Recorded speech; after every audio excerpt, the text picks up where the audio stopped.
Thank you. प्रभु के कलाम से जल्दी से हम देखेंगे लूका रचित सुसमाचार, उसका पहला अध्याय और उसका 34 और 35 वचन। लूका रचित सुसमाचार, उसका पहला अध्याय और उसका 34 और 35 वचन। जी, लूका 1:34-35। मरियम ने स्वर्गदूत से कहा, मरियम ने स्वर्गदूत से कहा, स्वर्गदूत ने पहले मरियम से कुछ कहा था, कुछ कहा था ना? क्या कहा था? कि तुझे पुत्र होगा और तू उसका नाम यीशु रखेगी। ये मरियम ने कभी सुना नहीं था। कैसे होगा, कब होगा, ये सवाल मन में उठ रहा था मरियम के। क्योंकि जब परमेश्वर बड़ी और कठिन बातें हमारे जीवन के लिए बोलता है तो कभी कभी हमारे जीवन से भी यही सवाल उठता है कि प्रभु कैसे होगा। तो मरियम ने स्वर्गदूत से पूछ लिया। क्या पूछा? मरियम ने स्वर्गदूत से कहा, यह कैसे होगा? यह कैसे होगा? कैसे होगा?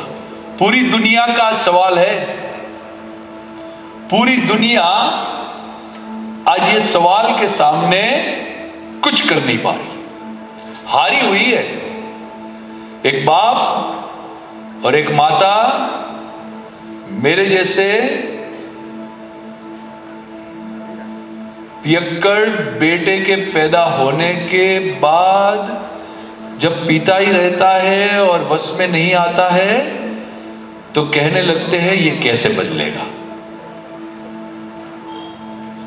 जब हमने मकान का काम शुरू कर दिया है, 5 लाख रुपए हमारे पास है और 5 लाख की लोन करनी है, अभी तक सैंक्शन नहीं हुई है, हमारे मन में सवाल उठता है कि ये कैसे होगा।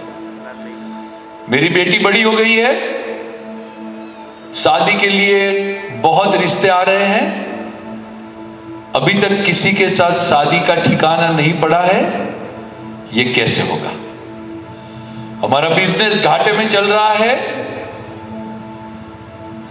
उसको पटरी पे लाना है, ये कैसे होगा। हम मिनिस्ट्री कर रहे हैं, मिनिस्ट्री में सक्सेस नहीं हो रहे हैं और सक्सेस हो रहे हैं तो इनकम नहीं आ रही है, हमारा घर कैसे चलेगा। हमारे कोर्ट मर्से चल रहे हैं, कोर्ट मैटर आखिरी हुक्म तक आ जाती है और अभी तक वो प्रॉब्लम सॉल्व नहीं हुए, ये कैसे होगा। पति पत्नी अभी शादी हुई है और कुछ छोटी सी बात हो गई और अपने अपने घर चले गए हैं और सोच रहे हैं कि फिर से हम क्या करें कि हमारी शादी फिर से एक हो जाए, ये कैसे होगा। घर में झगड़े चल रहे हैं, झगड़ों का सॉल्यूशन नहीं आ रहा है, बोल रहे ये कैसे होगा। हर घर में हर इंसान के मन में कुछ न कुछ सवाल है। लोग परदेश जाना चाहते हैं पढ़ाई लिखाई करने के लिए, सेट होने के लिए, पैसे नहीं है, ये कैसे होगा। सवाल है ना सबका, सबका सवाल है, ये कैसे होगा। हम आज आपको ये बताने आए हैं कि बहुत आसान तरीका है, बहुत ही आसान तरीका है। अपनी ताकत से, अपनी कोशिश से करना छोड़ दीजिए। हमारी अकल से, हमारी होशियारी से कुछ नहीं होगा। मरियम के पास जब स्वर्गदूत ने यह पैगाम दिया तो उसके मन में भी यही ख्याल आ गया कि ये कैसे होगा, ये कैसे होगा। सुनिए स्वर्गदूत ने क्या कहा।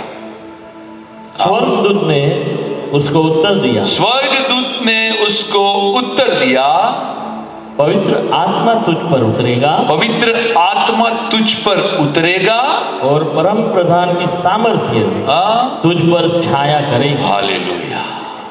जब पवित्र आत्मा आएगा, देखिए ये पृथ्वी बेडोल थी, सुनसान थी, उस पर जब प्रभु का आत्मा काम करने लगा ना, सारी पृथ्वी सुंदर हो गई।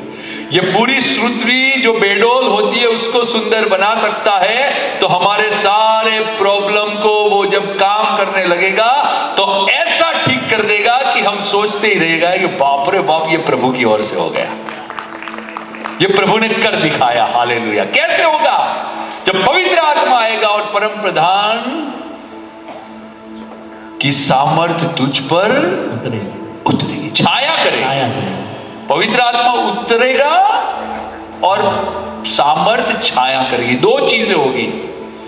अभी होता क्या है, पवित्र आत्मा उतरता है, हम बहुत आराधना करते हैं, बड़े नए साल में कमिटमेंट ले लेते हैं, ढेर सारी बातों का डिसीजन लेते हैं, पवित्र आत्मा हमें छूता है, पवित्र आत्मा हमसे बातें करता है, हम यीशु मसीह की बातों पर विश्वास कर लेते हैं, पर फिर पवित्र आत्मा धीरे धीरे हम आगे बढ़ते हैं, मुश्किलें आती है, फिर हमारा ईमान कहीं और हो जाता है। दो चीजें बहुत जरूरी है कि पवित्र आत्मा उतरे और परम प्रधान की सामर्थ छाया करे। जब वो छाया करेगी,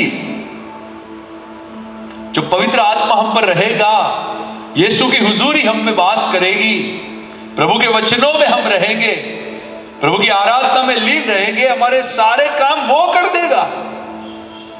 आप देखिए तो कहीं एक्सपीरियंस करके आपके पिता का, उसकी सामर्थ का अनुभव करते तो देखिए, इतने साल आपने अपनी शक्ति से जो भी काम किया हो, अपनी कोशिश से जो भी काम किया हो, ये साल डिसीजन लीजिए कि मैं अपनी ताकत से, अपनी कोशिश के कुछ नहीं करूंगा, पवित्र आत्मा की सामर्थ से करूंगा। और जब आप ये करेंगे तो आपके काम आसान तरीके से हो जाएंगे। Hallelujah, praise the Lord, thank you Jesus. प्रभु यीशु मसीह जब यरूशलेम में विजयी प्रवेश ले रहे थे तो एक गधे पर सवार हो रहे थे ना, एक गधा जो बंधा हुआ था, जिस पर कोई अभी तक सवार नहीं हुआ था, उस पर यीशु मसीह सवार हो गए। और जैसे यीशु मसीह सवार हो गए, गधे की इज्जत बढ़ने लगी, गधे का सम्मान भी बढ़ने लगा। बाप रे बाप, वो जा रहा है यरूशलेम की सीढ़ियों से और लोग अपने कपड़े बिछा रहे हैं, गधा भी सोच रहे हो, अरे मेरे पैर एक कपड़े पे चल रहे हैं, आगे जाके खजूर की डालियां बिछा रहे हैं, गधा चल रहा है रौब से, वाह मुझे इज्जत मिल रही है, मैं कितना खुश नसीब हूं, मेरे जैसा कोई नहीं। गधे को ऐसा, गधे की इज्जत देखिए। जब यीशु मसीह गधे से उतर गए, पता है वही गधा कहां गया? वो गधा घूमते घूमते धोबी घाट में चला गया। और जब धोबी घाट में चला गया तो वही वट में था, वही रुआब में था, कपड़े बिछाए हुए थे धोबी ने भी। गधा चल रहा है बराबर रौब से, हाय हाय।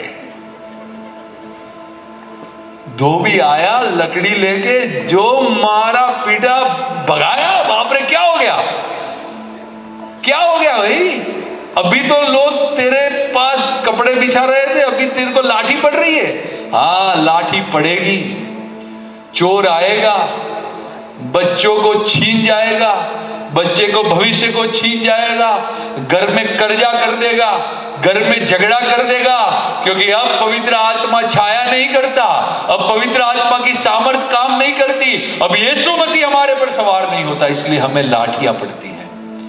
प्रभु के लोगों, जब पवित्र आत्मा आ जाएगा, उसका सामर्थ हम पर छाया कर देगा, हमें इज्जत भी मिलने लगेगी और हमारे सारे काम यूं हो जाएंगे। आपके जितने भी कर्जे हैं भर जाएंगे, आपकी बीमारियां ठीक हो जाएगी, आपकी बेटी और बेटे के रिश्ते हो जाएंगे, आपका घर खुशियों से भर जाएगा। पवित्र आत्मा आएगा और परम प्रधान की छाया सामर्थ काम करेगी। हालेलुया। यही संदेश है, यही संदेश है कि हम अपना तरीका, अपनी समझ को छोड़ दें, दुआ करें, उसको प्रार्थना करें, प्रभु तेरे तरीके से हो जाएगा। वो चमत्कार करता है। आज कितने लोग विश्वास करते हैं वो चमत्कार करता है। देखिए, विश्वास तो करते हैं हम चमत्कारों पर, जब वो चमत्कार करने को आता है ना, तो हम शक भी कर लेते हैं जल्दी, ये कैसे होगा। चमत्कार किसे बोलते हैं? ये कैसे होगा और हो गया, उसको ही चमत्कार बोलते हैं। है ना, थोड़ा सा आटा और थोड़ा सा तेल था, और 3.5 साल तक जिस घर में रोटियां बनी ये चमत्कार था। वो काल का चमत्कार नहीं था, यीशु क्रिस्त युगानुयुग एक सा है, वो आज भी चमत्कार करता है। उसकी आत्मा को काम करने दीजिए, आपके रिश्ते ठीक हो जाएंगे। कि ढेर सारे एक छत के नीचे रहते हैं लोग, पति पत्नी इतने कड़वाहट से जीते हैं कि लगता है एक दूसरे को मार पीट डाले। क्यों? पवित्र आत्मा काम ही नहीं कर रहा है। पवित्र आत्मा की सामर्थ काम कैसे होगा? जवाब दीजिए, कैसे होगा? पवित्र आत्मा आएगा और उसकी सामर्थ हम पर छाया करेगी। हालेलुया। जब परम प्रधान की सामर्थ छाया करती है ना, तो फिर उसमें गुटका नहीं रहता है। जब उसकी सामर्थ छाया करती है ना, तो उसमें दारू नहीं रहता है। जब उसकी सामर्थ काम करती है ना, तो उसमें गोसिप नहीं रहती है। जब उसकी सामर्थ काम करती है तो अभिमान नहीं रहता है। जब उसकी सामर्थ काम करती है तो हम नए हो जाते हैं। उसकी छाया, उसकी सामर्थ्य में हम नई सोच ला देते हैं। देखिए, पवित्र आत्मा बहुत सेंसिटिव है। गिरना मिलना वो है कि नहीं, उसमें मैं नहीं चिपटना चाहता, पर मैं ये जानता हूं कि पवित्र आत्मा यीशु मसीह है। वो संबोधक है, वो बात करता है अब से। जब वो आ जाएगा हमारी जिंदगी में, हमारी जिंदगी खुशी से भर जाएगी। हालेलुया। खुशी से भर जाएगी। देखिए, जब ये पवित्र आत्मा की सामर्थ ने मरियम के पेट में घर बना दिया, और फिर मरियम ने दूसरा काम क्या किया पता है? आइए पढ़े हम लूका रचित सुसमाचार, उसका पहला अध्याय 36वां वचन पढ़ो। 36, 39 और 40। 36, 39 और 40। और देख, तेरी कुटुंबिनी इलिशिबा के बुढ़ापे में पुत्र होने वाला है। यह उसका जो बांझ कहलाती थी 6वां महीना है। 36, 39। उन दिनों में मरियम उठकर शीघ्र ही पहाड़ी देश में। देखिए, जब पवित्र आत्मा आता है, परम प्रधान की सामर्थ छाया करती है, तो फिर हम ठट्ठा करने वाले लोगों के साथ नहीं बैठते, गोसिप करने वाले लोगों के साथ नहीं बैठते, निंदा करने वाले लोगों के साथ नहीं बैठते। हम वहां से उठ जाते हैं और वहां जाते हैं जो पवित्र आत्मा से भरे हुए लोग होते हैं, जहां प्रभु की बातें होती है। जब परम प्रधान की सामर्थ छाया करती है, आप चर्च में आते हैं, बहुत अच्छा प्रचार पास्टर जी देते हैं, आप अच्छे अच्छे रो के निर्णय ले लेते हैं। जब बाहर निकलते हैं तो कहां बैठते हैं? जहां प्रभु का अभिषेक नहीं होता है, ऐसे लोगों से बैठना छोड़ दीजिए, वरना आपका अभिषेक छीन जाएगा। अभिषेक की वैल्यू करना हम सीखते नहीं है मसीह लोग। हर संडे प्रभु हमें अभिषेक करता है, हर फ्राइडे मीटिंग में प्रभु उसके घर से हमें अभिषेक करता है। प्रभु के पास्टर लोग कितनी मेहनत करके प्रचार को तैयार करते हैं। किसके लिए करते हैं? आपके लिए करते हैं, कि आप प्रभु के वचनों से आशीषित हो, और वचनों से सचमुच आप आशीषित होते भी हैं। पर छूटने के बाद कितने सारे झुंड अलग अलग जगह पे कंपाउंड में होते हैं। कोई और प्लान बना रहा है, कोई अलग प्लान बना रहा है, किसी को ये पसंद नहीं आया, किसी को ये कमेटी वाला पसंद नहीं आया। ऐसी ऐसी बातों से हमारा अभिषेक छीन जाता है और हम अभिषेक की वैल्यू नहीं करते हैं। मैं आज आपको ये बताने आया हूं कि आप पवित्र आत्मा के अभिषेक का वैल्यू करना सीख जाएंगे, तो आपके सारे काम जो अभी तक रुके हुए हैं ना, वो बन जाएंगे।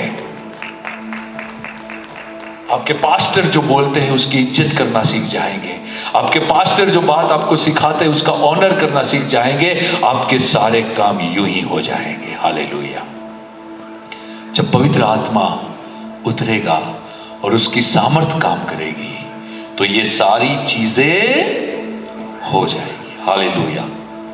Praise the Lord. अभिषेक की वैल्यू करना हम सीख लें। जो प्रभु के अभिषेक में चलना सीख लेता है ना, उसके सामने पहाड़ जैसी भी समस्या आ जाए तो उनके मन में सवाल तो उठेगा, ये कैसे होगा? फिर तुरंत ही वो कहेगा, मुझे थोड़ी ना करना है, प्रभु को करना है। आपकी जिम्मेदारी आपके पिता ने लेके रखी है। वो पक्षियों को इतना अच्छा खिलाना जानता है, तो हमारी जिम्मेदारी भी उसके हाथ में है। आज आप दुख और तकलीफ से निकल रहे हैं, क्लेश से निकल रहे हैं, पर खुदा पर भरोसा करिए, उसकी सामर्थ पर भरोसा करिए, आपके सारे काम ठीक हो जाएंगे। आप बीमार हैं, कैसे ठीक होंगे? कैंसर कैसे ठीक होगा? रिपोर्ट करवाने भेजा है, क्या रिपोर्ट आएगा पता नहीं। ये बीमारी दम की कैसे जाएगी? ये अस्थमा कैसे जाएगा? ये टाइफाइड कैसे जाएगा? ये डायबिटीज कैसे जाएगा? पवित्र आत्मा आएगा और परम प्रधान की सामर्थ छाया करेगी, ये सारा काम चला जाएगा, बीमारी चली जाएगी। हालेलुया। घर स्वर्ग बन जाएगा, हमारे रिश्ते ठीक हो जाएंगे, हमारे सारे प्रॉब्लम सॉल्व हो जाएगी, सब कुछ ठीक हो जाएगा, क्योंकि पवित्र आत्मा काम। हालेलुया। पवित्र आत्मा की सामर्थ काम करेगी। ईमानदारी से प्रेयर करना सीख लीजिए।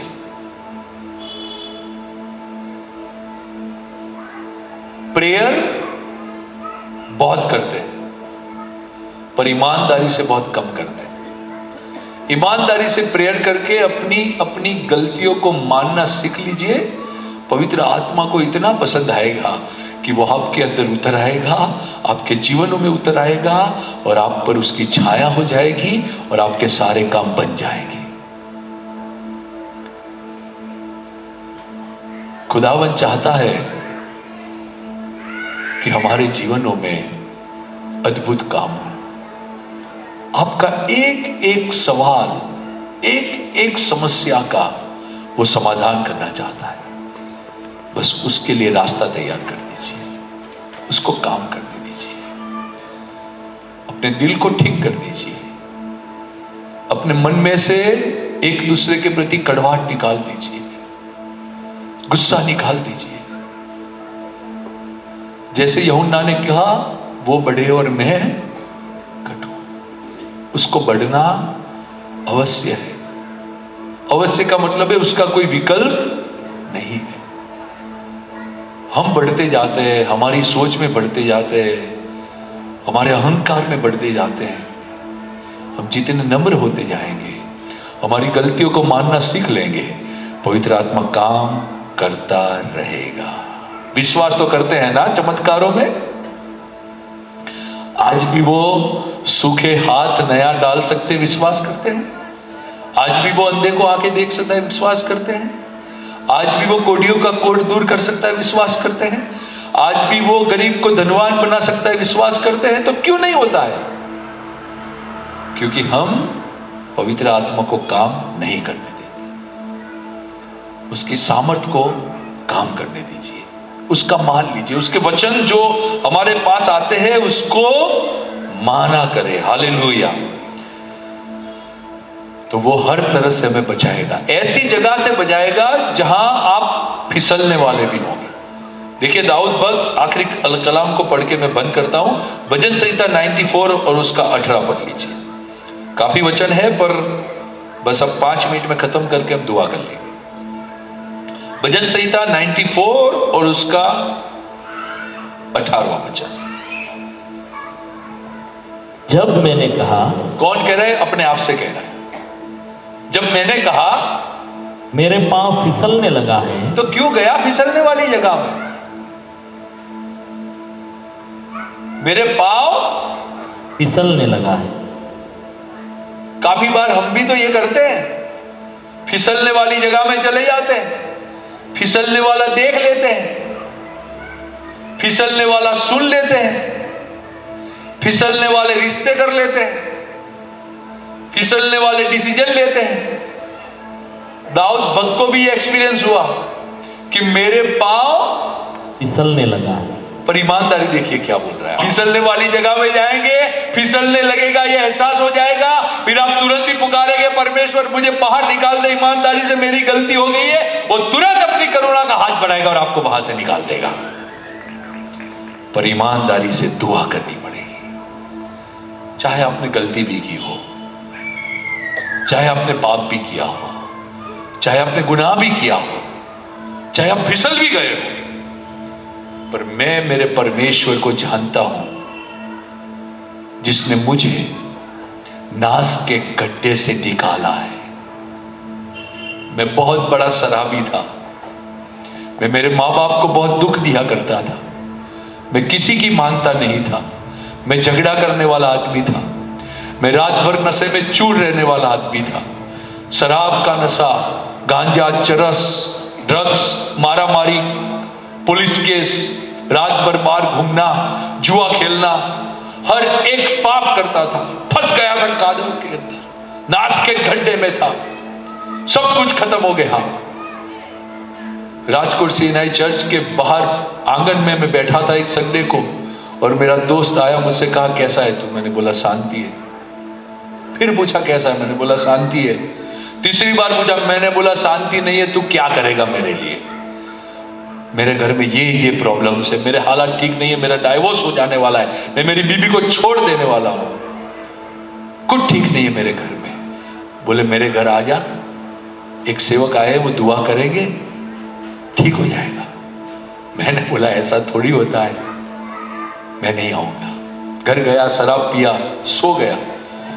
शाम 5 बजे जब मैं उठा, मुझे कोई खींच रहा है, बोल रहा है तू वहां जा, तू वहां जा। मैं उस फोर्स के आगे कुछ नहीं कर पाया। मेरी बीबी को लेके, मेरे मामा मामी को लेके वहां गया, और वो जवान 15 लोगों का झुंड उस घर में क्या कर रहा था पता है? आराधना कर रहे थे, गीत गा रहे थे, हालेलुया, स्तुति करेंगे, आज का दिन यहोवा ने बनाया है, परम पिता की हम स्तुति गाए, पावन है वह प्रभु अपारा। 1 गीत, 2 गीत, 4 गीत, 5 गीत, 15 गीत, 16 गीत। और वो गीत में मेरे पास मेरा यीशु आता था, पवित्र आत्मा आता था, और मुझे मेरी गलतियों का एहसास करवाता था। मुझे कहता था मैं पापी हूं, मैंने गुनाह किया है, मैंने यीशु को सताया है। कोई आके बस मेरी आंख से आंसू निकल दे, बहुत निकल जाए, ऐसे हो गया था सिचुएशन पर। मैं दबा के बैठा हुआ था, और एक जवान बहन दुआ करती करती मेरे सामने आई, बैठी, और मुझसे कहा, क्या कहा पता है? उसने कहा यीशु मसीह आपसे प्यार करते हैं। वाह, मेरे जैसे खराब आदमी को यीशु मसीह प्यार करते हैं। मैं टूट गया, ऐसे बैठा हुआ था। उसने कहा भाई आप दुआ करिए। मुझे दुआ करना नहीं आता था, मुझे दुआ करना नहीं आता था। उसने फिर से कहा भाई दुआ करिए। मुझे क्या हुआ पता नहीं, पर प्रभु के आत्मा ने मुझे शक्ति दी, और मैंने दुआ क्या की पता है? कहा जिंदा खुदावन मेरे गुनाह माफ कर और मुझे नया जीवन दे। इतनी दुआ, इतनी छोटी सी दुआ ने मुझे बदल दिया, मुझे नया कर दिया। मेरे पाप गुनाह सब चले गए। हमारे पास कुछ नहीं था, एक छोटे से मकान में किराए पे रहते थे। घर गए, पर किसको लेके गए? यीशु को लेके गए, पवित्र आत्मा को लेके गए, परम प्रधान की सामर्थ को लेके गए। खुदावन ने वहां से उठाया, और आज खुदावन अलग अलग जगहों पर लेकर अपनी महिमा कर रहा है। पवित्र आत्मा आएगा और वो सब ठीक कर देगा। मुझे जो लोग जानते हैं उनको मालूम है मेरा जीवन कभी बदले नहीं ऐसा था। मेरे जिया जी खड़े मुझे अच्छी तरह से जानते हैं, पर खुदावंद यीशु मसीह की सामर्थ जिंदगियों को बदल दे। ईमानदारी वाली दुआ, छोटी दुआ किसने सिखाई? प्रभु के आत्मा ने सिखाई। अगर आप भी चाहते हैं कि आपके जीवन में पवित्र आत्मा काम करे, तो ईमानदारी से दुआ करिए, ईमानदारी से अपनी गलतियों को मान लीजिए, ईमानदारी से किसी के प्रति कोई कड़वाहट है माफ कर दीजिए, घर में कोई मसला है क्षमा कर दीजिए, और पवित्र आत्मा को अलाउ करे कि वो काम करे। जब वो काम करेगा तो कैसे होगा? वो उसकी सामर्थ सबको ठीक